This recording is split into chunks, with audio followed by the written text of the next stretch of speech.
விற்பனையில் கால் பதிக்கிறது சீனாவின் பைடி electric car. அதை பத்தி இந்த வீடியோல பார்க்கலாம். அமெரிக்காவை சேர்ந்த எலான் மஸ்கிற்கு சொந்தமான டெஸ்லா நிறுவனம் தன்னுடைய மின்சார கார்களை இந்தியாவில் விற்பனை செய்ய தொடங்கியிருந்துச்சு. ஏற்கனவே இந்தியாவை சேர்ந்த பிராண்டுகள் எலான் மஸ்கின் டெஸ்லாவிற்கு பெரும் போட்டியா இருக்கக்கூடிய நிலையில சீனாவை சேர்ந்த BYD நிறுவனம், அதாவது பைடி நிறுவனம், இந்திய சந்தையில பெருமளவில் விற்பனையை விரிவாக்கம் செய்ய திட்டமிட்டிருக்காங்க. 5 ஆண்டுகளுக்கு பின்புதான் இந்தியா மற்றும் சீனா இடையிலான உறவு மீண்டும் மலர்ந்து வருது. இதனை சாதகமாக பயன்படுத்தி கொண்ட சீனாவை சேர்ந்த பைடி நிறுவனம் இந்திய சந்தையில பெருமளவில் தங்களுடைய மின்சார வாகன விற்பனையை கொண்டு வருவதற்கு முடிவு செஞ்சிருக்காங்க. இந்தியா மற்றும் சீனா இடையிலான உறவு மீண்டும் மலர்ந்து வருவது இரு நாடுகளுக்கிடையேயான பயண கட்டுப்பாடுகள்ல தளர்வு வழங்கப்பட்டிருக்கு.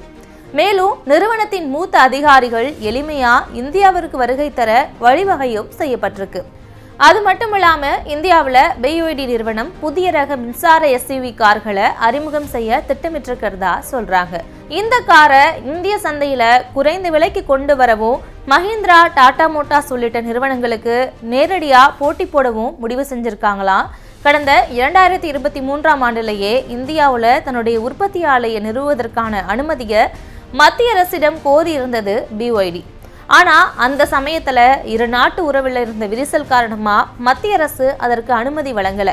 எனவே தற்போது BYD அதிகாரிகள் இந்தியாவிற்கு வருகை தந்தா நிச்சயமா இந்தியாவில் தங்களுடைய உற்பத்தி ஆலையை அமைப்பதற்கான பணிகளை தீவிரப்படுத்துவாங்கன்னு சொல்லப்படுது. இதற்காக மத்திய அமைச்சர்களையும் சந்திக்க வாய்ப்பு இருக்கு. இவ்வாறு இந்தியாவிலேயே உற்பத்தி ஆலை நிறுவிவிட்டா BYD நிறுவனம் இந்தியாவில் மின்சார வாகன சந்தையில மிகப்பெரிய தாக்கத்தை ஏற்படுத்தும் ஒரு நிறுவனமா மாறும். தற்போது இந்தியாவில் உள்ளூர் நிறுவனங்கள் இல்லாம டெஸ்லா, வியட்நாமை சேர்ந்த வின்ஃபாஸ்ட் ஆகிய 2 நிறுவனங்களும் எலக்ட்ரிக் கார் விற்பனையை தீவிரப்படுத்தி இருக்காங்க.